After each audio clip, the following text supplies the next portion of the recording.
This is the Aftermarket Radio Network. Hey everybody, Carm Capriato, Remarkable Results Radio. Good to have you here. I have to tell you, if it wasn't for you, we wouldn't get up each and every day and drive so hard to get some of the best content in the automotive aftermarket. Hey, take your auto care center to the next level, the gold level, with the NAPA Auto Care Gold Certified Program. This program is for the best of the best who can provide a consistent consumer experience and earn the trust of returning and new customers. Talk to your NAPA sales representative about how you can become a gold certified shop. Hey, let's face it, your shop management system is the most critical tool in your shop, and NAPA Tracks will move your shop into the SMS fast lane with on-site training, 6 days a week support, and local representation. Find NAPA Tracks on the web at napatracs.com. Also, thanks to AftermarketManagementNetwork.com for information that can help you move your business ahead, and for the free and informative LaborRateTracker.com. I want to introduce Maryann Croce from SmallBizVantage.com. Hi, Maryann. Hi, Carm. Glad to be here. Thank you for being here. We are in part 5 of the Unstoppable Framework for Auto Shop Owners. Part 1 was the foundation, or your core values and vision. Number 2 was master your finances. 3 was optimize processes and empower your team. 4, stay customer focused and flexible. And today is the 5th. It's the wrap up, build a resilient mindset and plan ahead. I think these are just like dead on. 5 incredible, if you will, strategic initiatives or think patterns that you as a great leader have to do, conform to, a practice. Can't wait to hear about number 5 and all your great key talking points. But don't forget, Maryann does an Unstoppable Framework 3-day weekend system of coaching. She just doesn't believe you should always have a 3-day weekend, right? Yeah, actually make it customizable, right? Doesn't have to be necessarily a Monday or a Friday. It could be middle of the week, right? Yeah. Well, thanks for coming on and doing this. I can't wait to hear about number 5. I did see you at Apex this year. Always great to see you and get a nice hug. Yes, always. So I'm excited to be here. Let's do this. Build a resilient mindset and plan ahead. Yeah. The resilient mindset and planning ahead are so key. And I left this for the last part of the episode. The Unstoppable Framework that we've been talking about in each session here, each episode, is part of my 3-day weekend system. And the simple goal with that system is to gain 10 hours a week in 90 days. Put it into what I call owner shop overload. You know, that feeling of going 24/7. Make your business profitable, sustainable, and enjoyable. So what I did was, in this 5-episode series, I'm pulling back the curtain to help auto shop owners have a rewarding business and a rewarding life. It's not about adding more to your day. This may seem very different coming from a coach, right? It's about subtracting. The magic of being unstoppable is in the doing. Even when it's uncomfortable, it's what makes successful auto shop owners resilient and adaptable, both personally and professionally. So rid yourself of the excuses, those reasons that hold you back, because if you defend them, you get to keep them. So let them go. Maryann, I want to stop you there and say you got to wanna. You have to wanna, right? Because the thing is if you use those excuses as reasons, can't do this, that won't work for me. The problem is you start defending them. And when you defend them, you get to keep them. You'll never grow. You'll never expand. So the idea is you want to let those things go. And that's really the whole point of the series. So today we're talking about resilient mindset and planning for the future, because they are actually 2 key components of thriving and building an adaptable business. When you do that, you start seeing your business as separate from you, and you can grow, you can scale, and you can actually make your shop manageable and sellable. So this episode, I want to tie together the insights from the previous ones, really making like full circle moments to help the listeners really implement everything that they learn. Carm, the magic it comes from the doing, right? What we actually implement. So why does resilience and forward planning matter? when you think about building this mindset, a resilient mindset, it's not just about surviving the tough times. And we've all been through that. It's about thriving through them, not just surviving, thriving, and really being proactive and having a clear plan in place, because resilience helps shop owners navigate the highs and the lows of a business with confidence and purpose. That's why this is so important. So I want to give people today 3 key points that'll help with this. The first one is embrace a growth mindset. Don't stay stuck in the negative. And I'm going to give a little disclaimer here. I will give everyone 5, 10, even 15 minutes when you're having something negative happen. Give yourself 5, 10, 15 minutes to whine, complain, but then you have to get over it. Yeah, get over it. Get over it, right? You're generous. 15 minutes? Come on. Maybe if it was your fault, you may be a little down on yourself, but if it's something happening around you, just get over it and move on. Figure it out. Well, here's what you actually need to do, right? That really, really helps. See the challenges as an opportunity for growth. View challenges as an opportunity to learn and to innovate. Come up with something new. A really good tip for this is when you're faced with a problem, after you've done that 5, 10, even 15 minutes of complaining, what happens is you ask yourself, what can I gain from this experience? How can I use this to make my business better? And you and I are kind of joking around when I talk about like 5, 10, or 15 minutes. But what happens to a lot of shop owners, and I think you could relate to this with your audience, is when we hold it with us, our team notices that something's bothering us. Our customers may know it, and we carry it with us throughout the entire day. When you go home, your family may even notice it, and you don't realize that it's showing up. So that's why I say, give yourself some time, but then you have to start focusing on what you can do, because you really want to learn from failures and setbacks. Failure is just part of the process. A lot of shop owners were technicians, and they weren't a great technician on the first day. It was a process. They had to learn and they had to make mistakes, right? So the idea here is, as a shop owner, we're going to do the same thing. And as you're growing and learning, and if you're stepping out of your comfort zone, you're going to make mistakes. It's part of the process, but that's okay.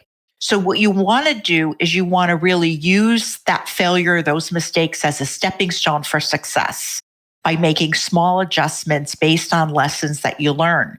So you treat it not as feedback, not as defeat. And I'll give you a quick little story. Something that happened in our own shop, similar to a lot of shop owners that I talk to. But we had a client, a customer, who had work done and moved out of state. And then they had a concern like within a year. What they ended up doing was not contacting us, not using the network that was on their receipt, on their paperwork, on the warranty, everything, that you're part of this network and that you would go to a member shop to get help. They just went outside to a random place, had work done, and then sent us a bill and expected this bill to be paid. We were talking back and forth, and we were trying to help the customer because we didn't realize that they had authorized the work at first. We were like, oh, we could direct you to a member shop 6 miles away. And they were like, oh, great. That's great. So then they went back and realized that they authorized the work. And now they basically were not using the network. So long and short of it was, the customer did not read any of the information, didn't read the warranty, all of this. And in the end, we said, look, here's what we'll do out of goodwill. We will help you out and cover a portion of it. And in the end, they were fine with that. It worked out. But now what we did is we went back and we said, let's see what we can do to beef up our process. Is there anything that we can do differently in our process that would make it even more clear? So now when we give them the warranty, there's certain things that we circle. There's certain things that we highlight on there. We give people a one sheet. We made certain things in bold and underline them, little things like that. So now it was very clear, even more clear for the customer. But it would be really easy to get stuck in the negative and say, this person's being unreasonable. I don't understand. And you can really get stuck there. There also was a negative review involved as well. And we said, we're willing to help you all along. And they agreed and they said, we'll take down the review. So that upset in the beginning was really frustrating for the customer because they didn't know what to do. And they felt really bad that they didn't follow the process. Probably even a little embarrassed that they didn't follow the process, right? So that's an example of how you treat that as feedback, but not as you're being defeated or this customer's out to get you. The next part of this is focus on continuous improvement. So I really want to encourage owners to regularly assess the processes that you have in place and look for areas of improvement. So a tip here would be set aside time each month to review what's really working well and what could use a tweak. Maybe there have been some questions or some misunderstanding. So you can go back and look at that. Small, consistent changes really lead to big improvements over time. This is what I call looking at your business from that 30,000 foot view. You're really going beyond that four walls of the shop and you're looking at the big picture. The second key point that I want to talk about is create contingency plan for business disruptions, right? Now, the big one that everybody knows about was COVID, but that was a lesson for us. The first part of this is identifying potential risks. So anticipate possible challenges that could happen in your business, such as staff shortages, supply chain issues, or unexpected expenses. Those would be things. And every shop is going to have nuances. Make a list. This would be the tip here of the top 3 risks to your shop and brainstorm solutions for each. It's so much easier to do this before it actually happens. Are you a NAPA Auto Care Center who is ready to take your shop to the next level? Then the premier tier NAPA Auto Care Gold Certified program is exactly what you need. Gold Certified Auto Care Centers provide customers with a consistent experience no matter where they are in the U.S. Now, this means they are more likely to return and support your shop or find your Gold Certified Auto Care Center while on the road. Gold Certified members can maximize technology, increase their local marketing opportunities, and have a fully trained team that keeps up with the latest trends. Simply put, the Gold Certified NAPA Auto Care program powered by your local brand will set you apart. A true partnership is a two-way street. Shops must meet specific criteria to be eligible for the many benefits of Gold. Now, NAPA Auto Care rewards its most committed partners, their Gold Certified members, with free premium shop referrals on the NAPA online locator, annual marketing dollars, and enhanced warranty, training opportunities, program rebates, and so much more. Are you ready to get started? Contact your local NAPA sales representative to discuss your eligibility and apply today. More than 16% of light-duty vehicles on the road are EV and hybrid. Is your shop ready to safely and properly service them? Get your shop trained and equipped to service hybrid and EV vehicles with NAPA Autotech's innovative EV-ready Level 1 high-voltage awareness and maintenance training. Hey, take your Auto Care Center to the next level, the Gold level, with the NAPA Auto Care Gold Certified program. This program is for the best of the best who can provide a consistent consumer experience and earn the trust of returning and new customers. Talk to your NAPA sales representative about how you can become a Gold Certified shop. Hey, let's face it, your shop management system is the single most important tool in your shop, period. NAPA Trax has made selecting the right shop management system easy by offering the industry's best, most comprehensive SMS. Now, it all starts when a local representative meets with you to learn about your business and how you need to run it. After all, it's your shop, so it's your choice, and having local representation is a huge plus. Customizing Trax to your business, whether you're a one-person shop or a large multi-bay or multi-location company, a representative consults with you to help optimize your shop's workflow, efficiency, and profitability. Trax always has the flexibility to do business how you need to do it, which means it can also grow as your business grows. And unlike the other guys, we'll be there for you after installation with the best training and support in the business. Yes, a learning management system tailored to each role in your company. Simply put, Trax was designed and built for shop owners just like you. Visit us on the web at NAPA Trax, that's NAPATRACS.com. Hey, ever wonder how your labor rate compares to your market and state? You now have a site where you can confidentially upload your rate and see other labor rates published in your market.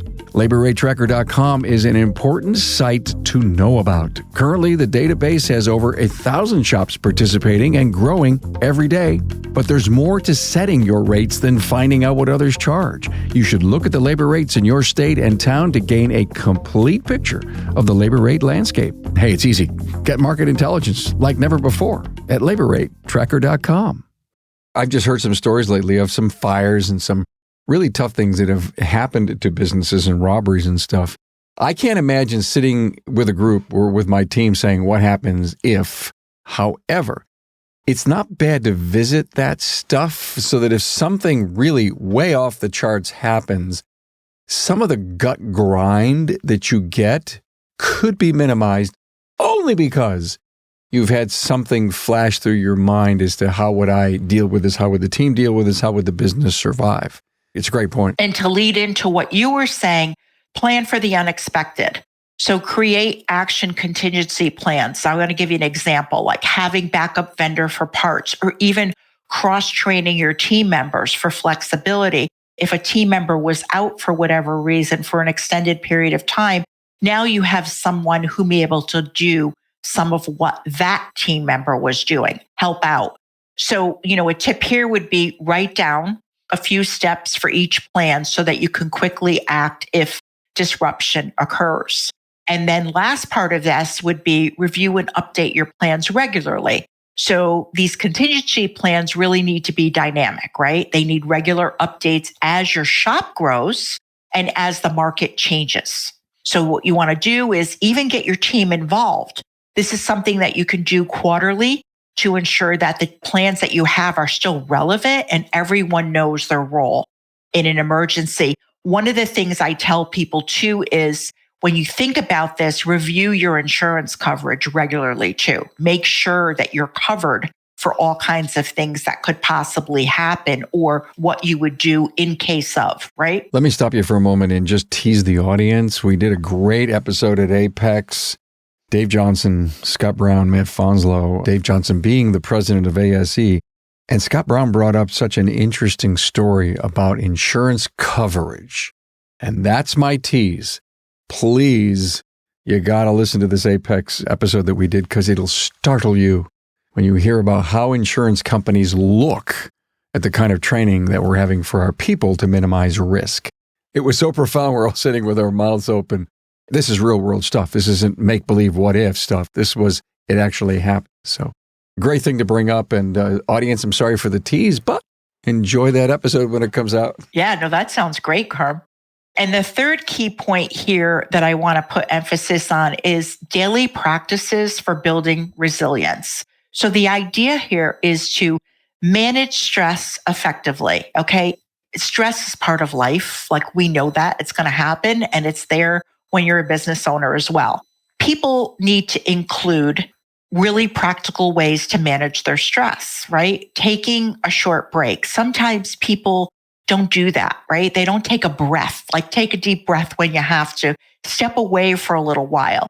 Engage in some physical activity if you're sitting at a desk for extended periods of time.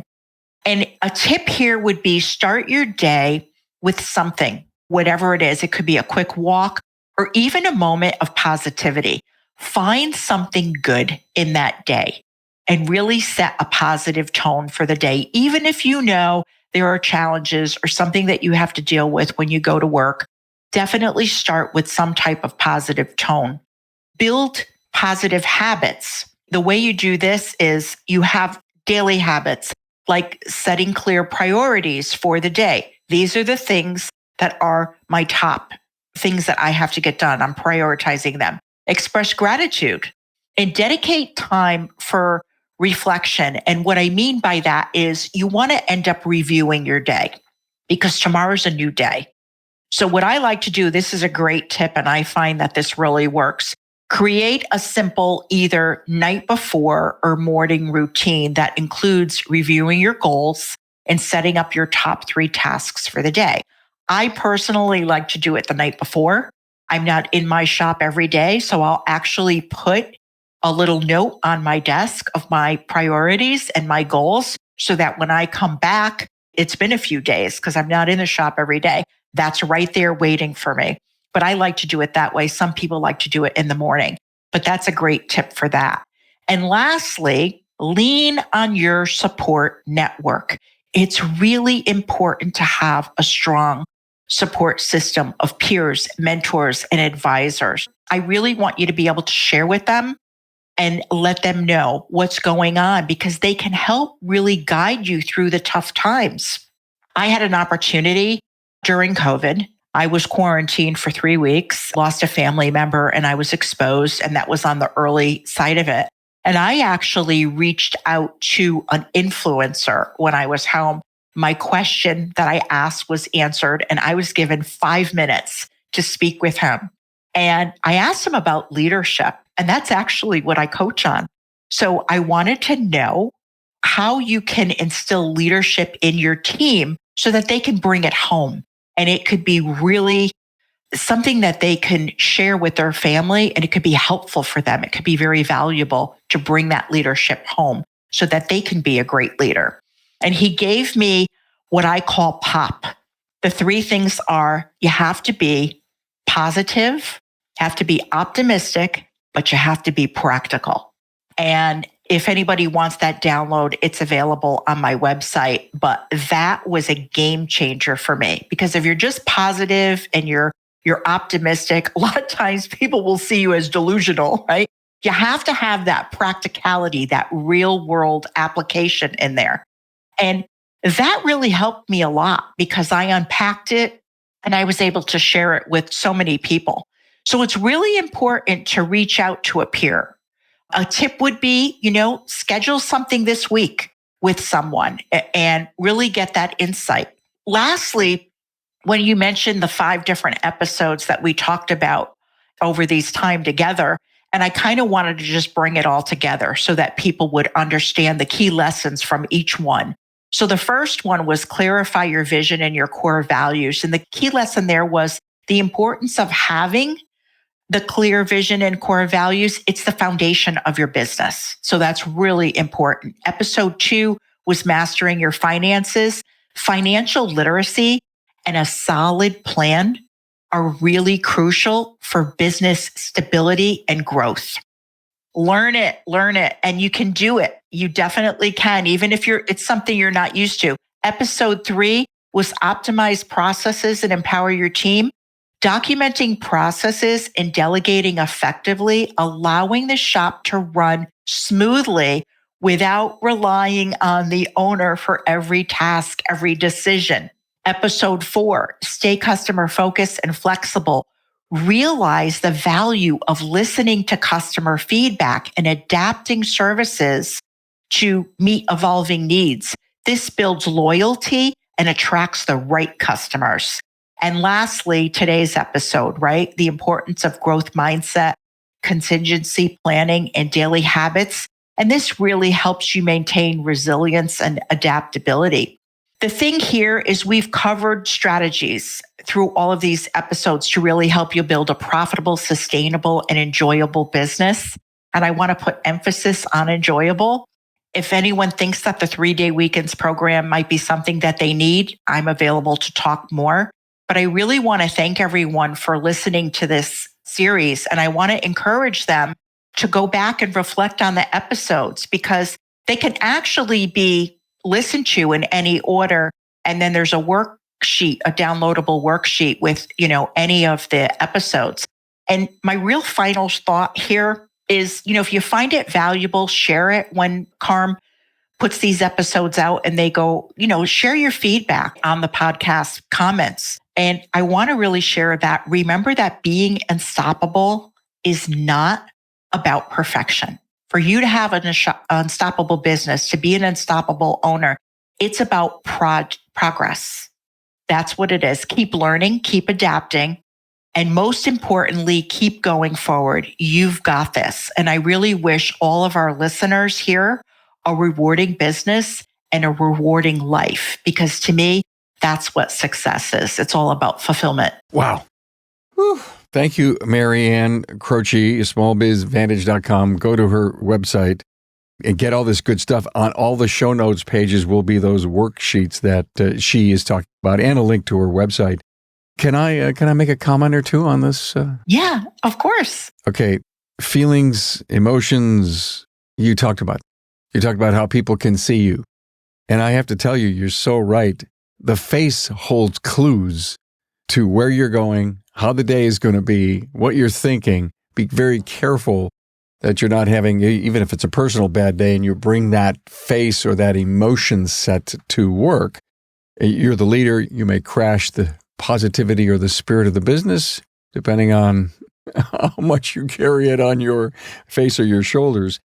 And then you said positive, optimistic, and practical. I have a question for you on practical. I'm an individual who loves to stretch my think. So I would say, hey, why don't we do this? And this is like, whoa, wait, we're on the other side of the tracks. And somebody will look at me and says, well, that can't be done. I says, well, good. Let's think that far ahead and let's pull it back. I always say that if I think partial and I don't think deep and heavy, I may end up with half of what my think was. And if I didn't push it and then pull it back a bit, I'm always like that. And especially, Tracy, Dad, I said, well, then come up with something close to that. This is great, right? What you were just saying, the practical part is not pulling back or slowing down. The practical part of it is, what are your resources? What are the situation that you're in to make this happen? So is this going to cost money? Is it going to be time? Is it a skill set that's needed that you don't have? Or is it people on your team that this is something that you can hand it off to? So the practical part is, how are we going to make this happen in our situation? Because every shop has nuances, right? Yes, they do. Not cookie cutter. No, you're 100% right. These are great outlines to grow your business. And, to your point, you can listen to these in any order. What I think I want to challenge our listeners with, and again, top shops, medium shops, you're in growth mode, you're in leadership mode. You can't do this alone. There's no way you can grow a great business by yourself. Everyone that I know of, hey, this has been my right-hand person, been with me for years. This person's been running my counter for years. They can enjoy these episodes too. And when I was at Apex, I met a lot of general managers, secondary people, long-term, technology specialists that are working in the field come up to me and says, well, I've listened to your episodes, even though I don't own a shop, and I've shared them with people, and I've challenged other people, the service advisor, please listen to those. And so I love the whole idea. This isn't necessarily for every CEO that's out there. It's for the people who are in those organizations who want to challenge each other and themselves. So don't just think this is an entrepreneurial thing, or maybe it is. But yeah, share this, stretch this, and get together. And like I always say, take one of these topics to your next huddle. But before you talk about it in your huddle, go listen to the episode and come back and says, hey, let's stay customer focused. What did you hear Maryann say the last time? Or what are we doing right? What can we improve on? To your point, you don't have to be an owner. There's a lot of team members that are leaders. They have those natural skill sets. As always, appreciate this. Good stuff. Thank you so much. The 5-part Unstoppable Framework for Auto Shop Owners series with Maryann Croce, part 5. Thanks, man. Thanks so much for your support. Thanks for being on board to listen and learn from the premier automotive aftermarket podcast. Until next time.